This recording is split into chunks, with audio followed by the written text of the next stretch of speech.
എൻ്റെ പേര് ആൻറ്റോ. ഇന്ന് നമ്മൾ വെജിറ്റബിൾ ഫ്രൈഡ് റൈസ് ഉണ്ടാക്കുക. നമ്മൾ ബസ്മതി റൈസ് എടുക്കുക, കഴുകി മാറ്റി വെക്കുക. അരി കഴുകിയിട്ട് വേവിക്കണം. 80% ആയിട്ട് നമ്മ ഊട്ടണം. ഇനി നമ്മൾ വെജിറ്റബിൾ പ്രിപ്പയർ ചെയ്യണം. നമ്മൾ ഉള്ളിപ്പൂവ്, beans, capsicum, carrot and cabbage. Next vegetable എല്ലാം ഇട്ടിട്ട് ഫ്രൈ ചെയ്യണം. ഫ്രൈ ചെയ്ത് കഴിഞ്ഞിട്ട് ഉപ്പിടണം. ഉപ്പിട്ട് കഴിഞ്ഞിട്ട് കുരുമുളക് ഇടണം.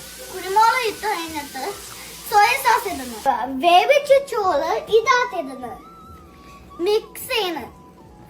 Vegetable fried rice is ready.